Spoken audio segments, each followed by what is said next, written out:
महारानी सुनीति की जय हो। महाराज उत्तानपाद दिग्विजय से लौटकर आ गए हैं। महारानी चलकर उनका स्वागत नहीं करेंगी?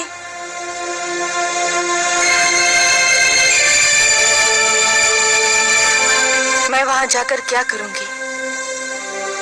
उनका स्वागत करने के लिए तो पहली से वहां कोई उपस्थित है। क्षमा करें महारानी, पर आप बड़ी रानी है, पट रानी है। महाराज के स्वागत का अधिकार तो आप ही को प्राप्त है। अपने स्वागत का अधिकार, देने न देने का अधिकार तो महाराज के हाथों में है, और महाराज ये अधिकार अब किसी और को दे चुके हैं। आप यही है बातें पिताश्री के स्वागत को नहीं गई? नहीं पुत्र, मैं नहीं गई। फिर मैं जाऊंगा पिताश्री का स्वागत करने। तुम भी ना जाओ पुत्र। क्यों बातें? मैं नहीं चाहती कि इतनी कम आयु में तुम पीड़ा और दुख जैसे शब्दों का अर्थ जान लो। तुम्हारे कोमल मन को तनिक भी ठेस लगी ना, तो मैं सहन नहीं कर पाऊंगी। मैं समझा नहीं माताश्री। अभी छोटे हो ना, बहुत सी बातें तुम्हें समझ नहीं आएंगी। पर माताश्री, मैं उनसे मिलने को व्याकुल हो रहा हूँ। इतने दिनों बाद तो लौटे हैं पिताश्री। जहाँ इतने दिन राह देखी है, थोड़ी देर और प्रतीक्षा नहीं कर सकते? वो यहीं आएंगे। एक बात पूछूं माते? अवश्य पूछो। क्या वृक्ष की छाया वृक्ष से दूर रह सकती है? कदापि नहीं। तो फिर पुत्र अपने पिता से कैसे दूर रह सकता है? पिता के प्रेम पर पुत्र का जन्मसिद्ध अधिकार है।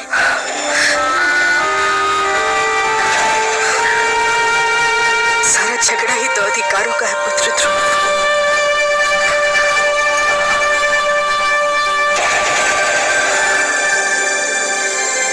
अधिकारों का है।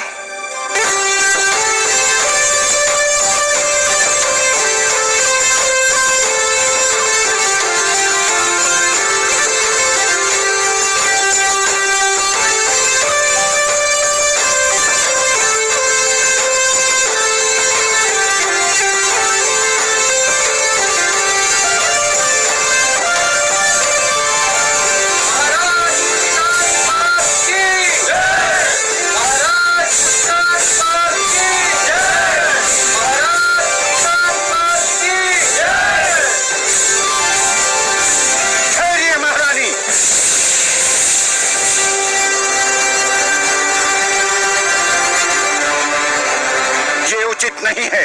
क्या उचित नहीं है? महाराज के स्वागत का प्रथम अधिकार बड़ी रानी को प्राप्त होता है। किंतु ये अधिकार महाराज ने बड़ी रानी से लेकर हमें दे दिया है। क्या अंतर पड़ता है गुरुदेव? दोनों ही हमारी रानियां हैं और दोनों में से कोई भी हमारा स्वागत कर सकती है। राजा प्रजा का आदर्श होता है महाराज। राजा जो कार्य करता है, प्रजा उसी का अनुकरण करती है। राजा मार्गदर्शक होता है, समाज उसके पीछे चलता है। उचित अनुचित की परिभाषा भी राजा ही बनाता है। यथा राजा तथा प्रजा। आज जो कार्य हो रहा है, उससे समाज के बड़ों के आदर की परंपरा संकट में आ सकती है। और जब छोटे बड़ों का सम्मान करना छोड़ देंगे, तो समाज में उथल पुथल मच जाएगी। और जब समाज में उथल पुथल हो, तो राज्य की स्थिरता डगमगा जाती है। यदि महाराज परंपराओं को तोड़ना चाहते हैं, तो आपको क्या आपत्ति है गुरुदेव?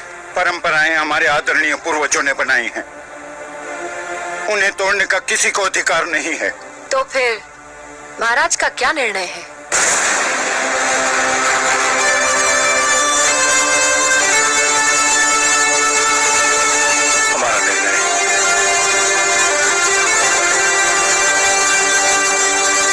निर्णय यह है कि महारानी सरुचि ही हमारा स्वागत करेंगी। यदि आपका यह निर्णय है, तो फिर किसी का भी उपदेश मुझे रोक नहीं सकता। पति का आदेश मानना ही पत्नी का धर्म है, और ये धर्म मैं निभाकर ही रहूंगी।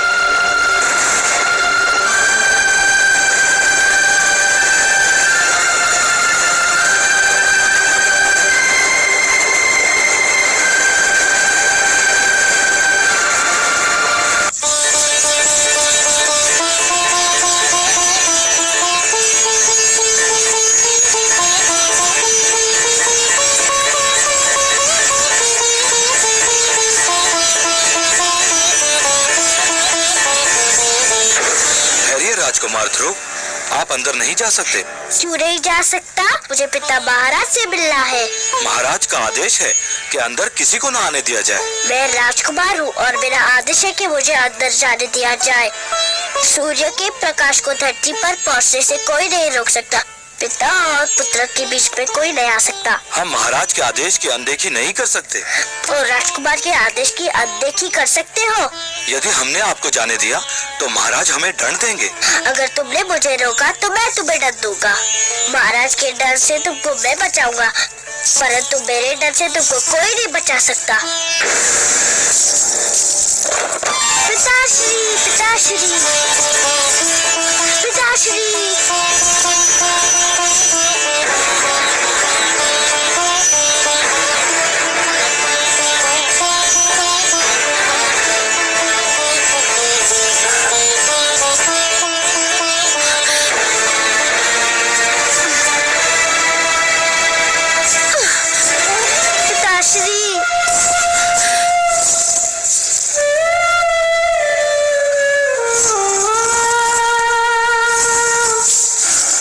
आप इतना बदल गए पिताश्री, विश्वास ही नहीं होता। मैं तो आपका बड़ा लाडला पिता था, कितना प्यार करते थे आप मुझसे, और आज आपके सामने मुझे धिकारा गया और आप चुप रहे।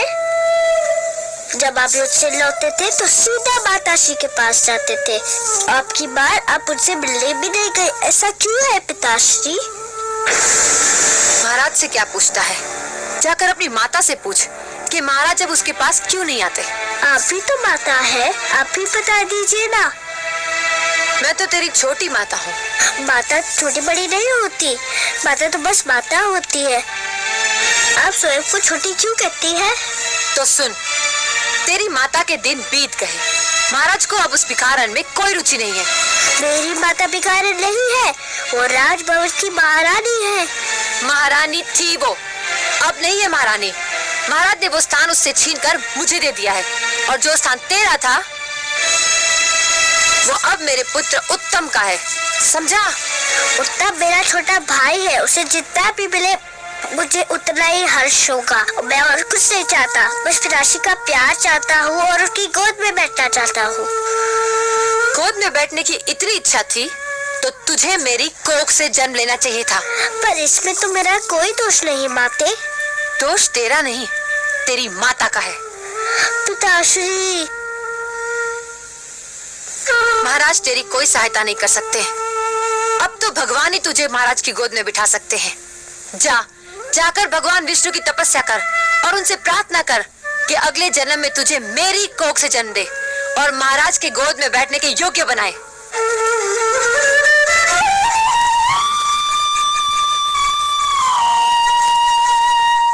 इसीलिए मैं तुझे वहां जाने से रोक रही थी। मैं जानती थी कि तू महाराज से मिलने जाएगा तो दुख लेकर ही लौटेगा।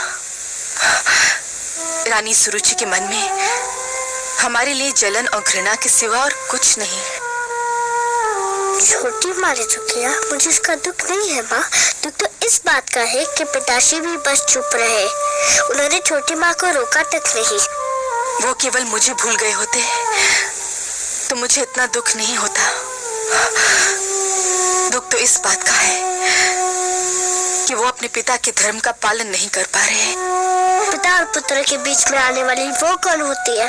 आप तो कहती थी कि पिता के प्रेम पर पुत्र का जन्म सिद्ध अधिकार होता है। होता है पुत्र, अवश्य होता है। ठीक उसी प्रकार जिस प्रकार सूरज की धूप पर धरती का अधिकार होता है,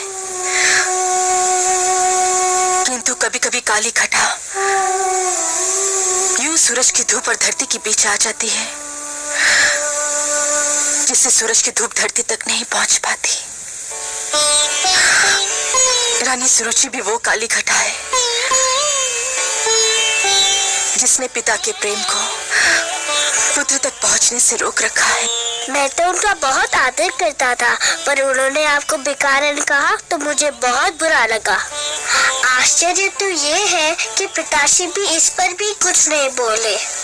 भूल जाओ पुत्र, भूल जाओ इन बातों को। कुछ विष स्वाद में मीठे होते हैं, किंतु होते तो विष है ना। महाराज पर भी ये भेद एक दिन अवश्य खुल जाएगा कि रानी सुरुचि एक मधुर विष है। मैं भगवान विष्णु से प्रार्थना करती हूँ कि महाराज की आंखें खुल जाएं। भगवान विष्णु? छोटी भाभी यही नाम ले रही थी कि मुझे पिताश्री के गोद में बैठने का अधिकार अब भगवान विष्णु ही दिला सकते हैं। हाँ पुत्र, महाराज की गोद तो क्या, वो अपनी गोद में बैठने का भी अधिकार दिला सकते हैं। वो महाराजाओं के महाराज हैं, सम्राटों के सम्राट हैं, परम बलवान, सर्वशक्तिमान है।